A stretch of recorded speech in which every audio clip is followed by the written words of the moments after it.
Well, my friends, how you all doing? Welcome back to the channel and welcome to our city zoo build, Tropical Wing Zoo.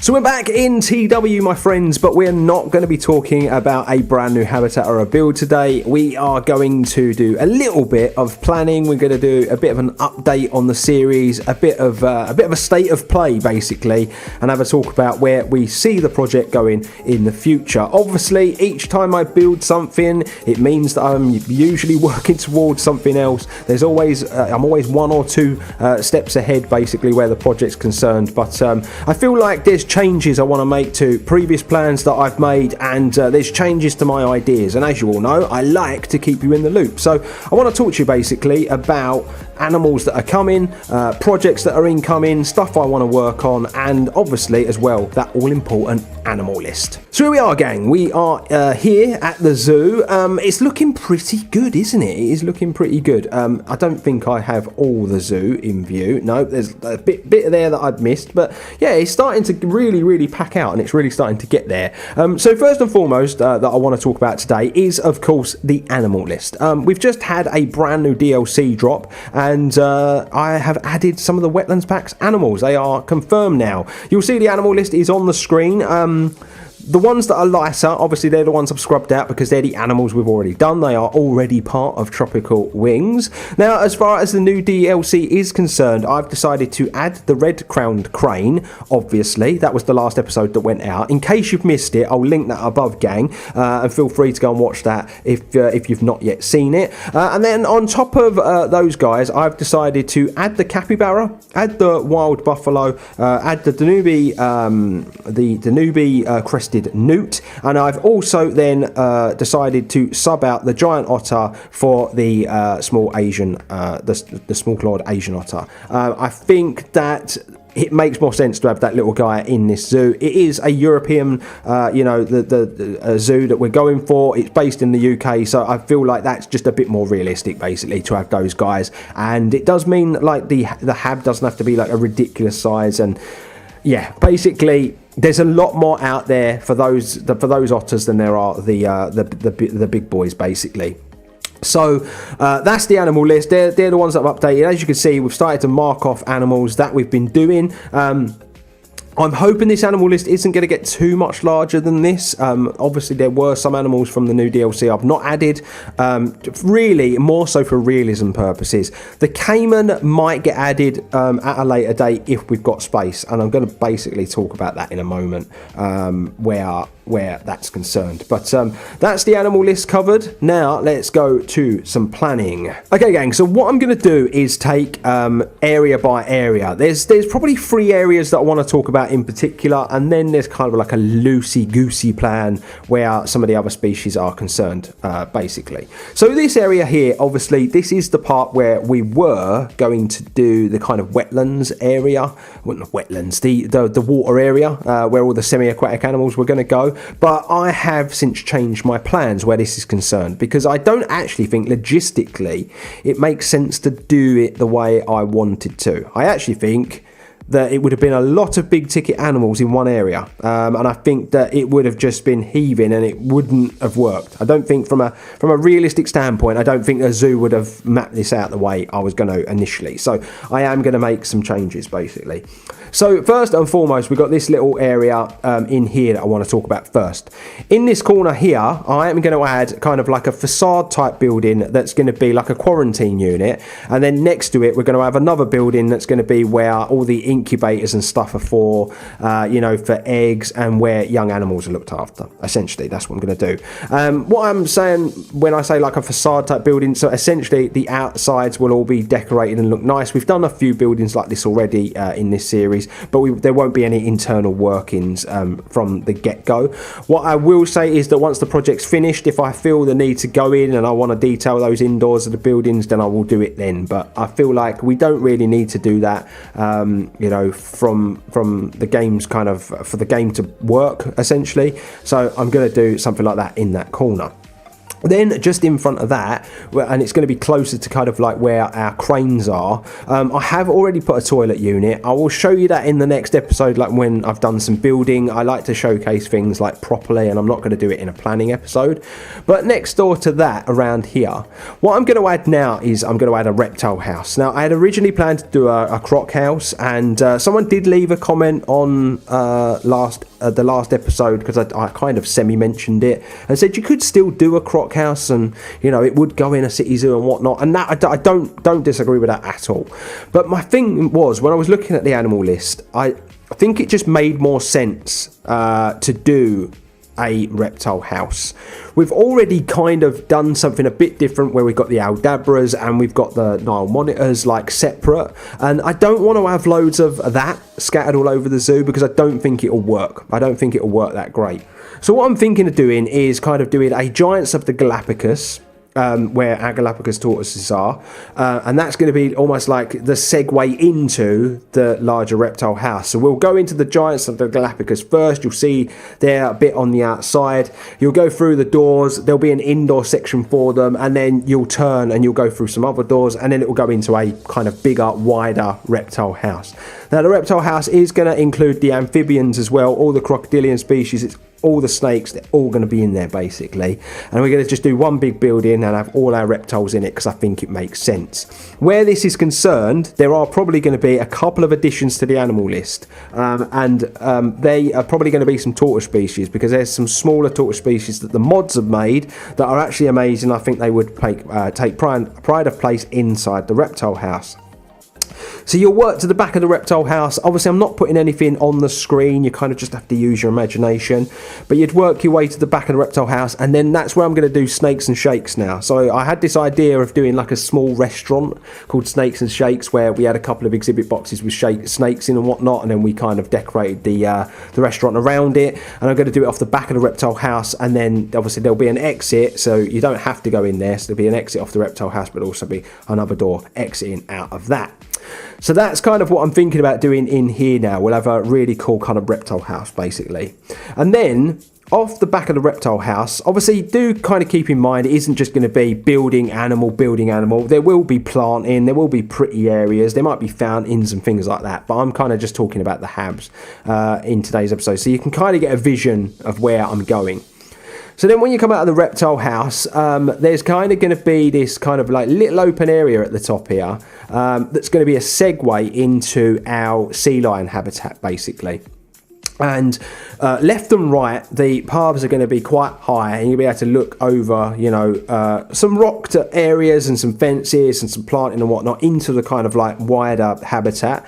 In the centre, there's going to be a walkway that's going to go down into a lower area where there's going to be glass, where you're going to be able to see kind of like have a face-to-face kind of area where you'll be able to see them swimming and whatnot and diving around inside the habitat. And then kind of off in this direction, because I want the backstage area to kind of work with this, there is going to be a section where we're going to have seating for our guests, and there's going to be like a sea lion show type thing there, like it's more like a sea lion talk experience type area with a separate kind of like pool for them, but we're going to join them up essentially so that the animals can go in both. It'll be really cool the way it'll work, and that's going to be kind of like a real large habitat that's going to take up a lot of room in here, because I want it to be one of the big marquee things, one of the reasons why you go to Tropical Wings. Then we're going to come off the back of the sea lion habitat, and then around, you know, this area or whatnot, off the back of it is where I'm going to put the otter, because I still want the otter to be over here. A lot of people are saying to me that I should maybe put it over in the Indo-Asia area, because it might make sense. And as much as I think it would, and as much as you know, I'd like to do it, I feel like there's some animals you just need to separate. You don't need to stick them in with their wider variety of where they're from in the world. And I think the otters are one of them where you could put them anywhere in the zoo and it'd work. And so I'm thinking about putting the otters over here, kind of like near the sea lions, but like a safe enough distance away so that it's not two big ticket animals basically next door to each other. I am still considering doing this little bridge over here, because obviously this land is going to be relatively high, and then extending the camel habitat into this area just so they've got a little bit more room. That means we can then maybe have 1 or 2 more camels, and I think that would be pretty cool. So that's a little idea I'm doing now. So that's actually, believe it or not, because of the reptile house having all of the animals in it and then the sea lions and that, it ticks a lot of boxes. That's a lot of animals that are going to go in that area. The next area I want to talk about is, of course, the Indo-Asia area that we've kind of really been working hard on over the last number of episodes. We've added lots of animals in this area. We've done some really unique stuff as well. You know, the Binturong house is amazing, the beautiful sun bear habitat, the absolutely unbelievable Komodo hab, and someone said that it looked like a butterfly the other day in the comments, obviously the wings and that, and I quite like that. So we've got the big Komodo house there as well, but there's lots of animals that could be added in this area. Now, I wasn't going to add all of the animals over here that are kind of from that part of the world initially, but I actually think the more I look at the list of animals, the more I do the planning, the more I start thinking about the habitats and whatnot, the more it makes sense to actually have them all over here, in my opinion. So we need to kind of like find a plan and work on a way to do it.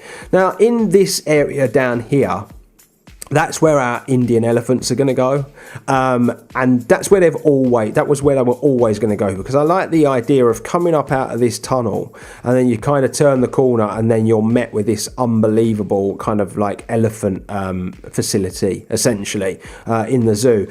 I think this is going to take up a lot more room than I had initially planned for, to be honest with you, as well. Like, I can see the building being quite large, you know, off the back there, and then we're probably going to come, you know, all the way around here, because they are a big old animal. They're a large animal, so they're going to need a lot of room.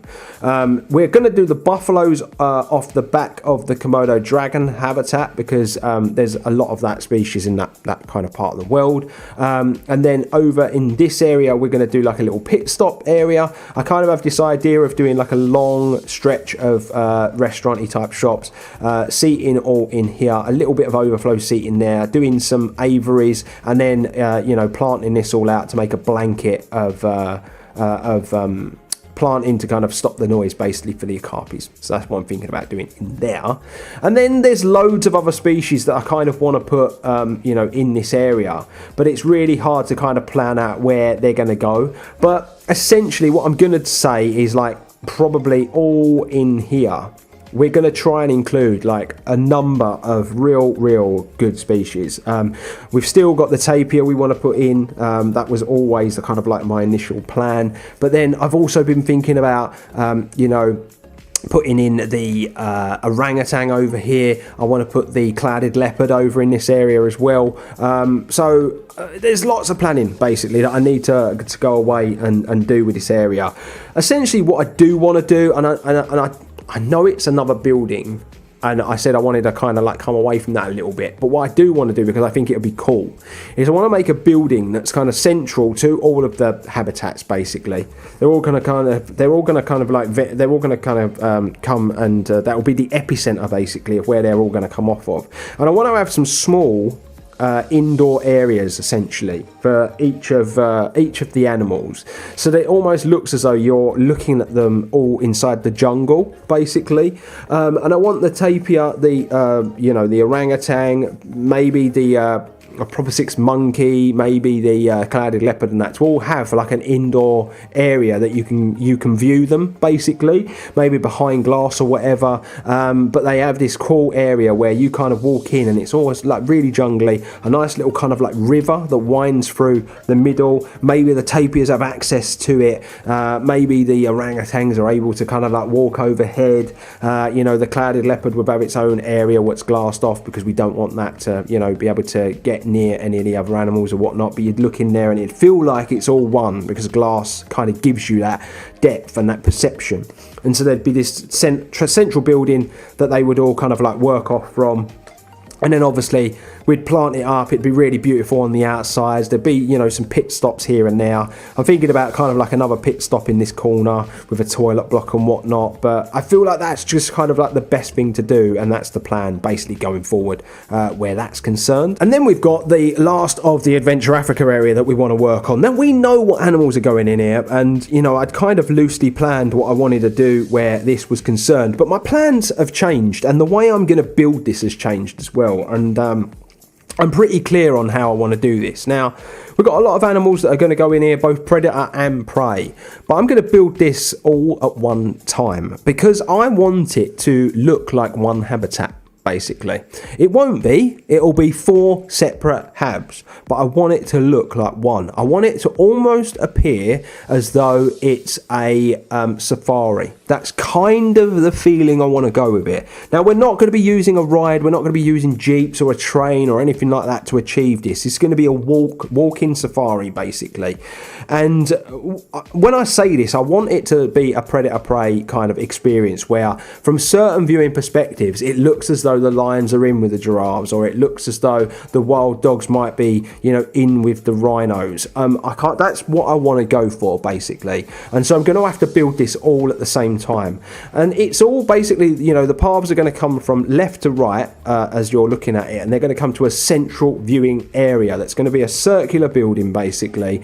It's going to indoors, that inside the building we're going to have loads of like education and like knickknacks and things like that, really kind of like getting people educated on, you know, African ways of life and things like that. And then on the outside is going to be this big kind of viewing area, and from different parts on that viewing platform you're going to be able to see all of the different animals, and we're going to come off that again with our winding path that's going to head over towards that tunnel area, basically. And hopefully from different angles and different parts of the path you're going to be able to see the animals how I want you to. Essentially, they're all going to kind of like almost intertwine with each other, and I just feel like this is the best idea I've had for this area. I've been putting it off and putting it off and putting it off because I've tried and attempted to build the habitats on their own, you know, but I can't get the other habs to work. So it's going to be one big project, this, and it's going to be the safari section of Adventure Africa. I think if I can pull it off, I generally think it will be unbelievable. And then away from those 3 main things that I wanted to plan, I have got ideas for other parts of the zoo. Now, obviously, now that we're not doing the water area, it leaves open kind of like, where do we put the penguins? Where do we put the polar bears? And stuff like that. And they're going to go, you know, in their own places. They're going to have their own areas and whatnot. I'm considering doing the hippos opposite where the bongos are. We've taken the ground up. I think it'll make it easier, to be honest with you, taking the ground up there and then being able to shallow out pools and whatnot. I think that the penguins as well, the African penguins, I need to consider where they're going to go. We've obviously got the polar bears and the emperor penguins, and I want to do a house basically for those 2 species and then have an outdoors area for the polar bears that come off it. And I think they might go up in the far corner. I'm thinking about potentially them going up over this way, basically. And then there's lots of animals from the Americas. You know, I think, you know, a nice kind of like South American house, similar to maybe what I did with my community project, but we really go ultra realistic this time, and you know, we iron out a few of the issues that I had, that we make it a bit more of an enjoyable walkable experience. But you know, if you did a house like that, you could have the capybaras coming indoors, you know, you could have your capuchins. There's lots of different things we can do with that. We can include, you know, some amphibians and some of the insects and whatnot. I want to do a big insect house as well. I think that would be pretty cool, and kind of decorate it up in a similar way to the way we did the insects on the inside of the beanswang house. But there's so many animals on the animal list that, you know, it's never ending, basically, the project. And you know, we've been at this project a long time already, you know, a year in the making. And you know, someone left a comment recently, they were saying that, you know, the pace that you're working, Dan, it's going to be at least another year before it's finished. But I think this is one of them that I will always come back to. You know, Rudy, for instance, has got one of his projects that he's been working on for ages, his Yosemite project, and he comes back to it all the time and tweaks things things and changes things, because your projects can forever evolve, gang. They really, really can. I have never been scared at tearing something down and rebuilding it, and you know, that might be the case later on down the line when, you know, new animals get added, or we want to do something special. But essentially, that's my loose plan. That's the state of play. I don't know what I'm going to work on next, but hopefully you'll have another episode next week, my friends. But until then, if you're new around here, consider hitting that subscribe button. That's very much appreciated. Drop a like on the video if you've enjoyed it. I know there's not been really any like building, no animals or whatever, but I like to keep you in the loop and talk to you about what's happening with each of the projects on the channel. And but until next time, my friends, stay safe, stay humble, and I will see you real soon.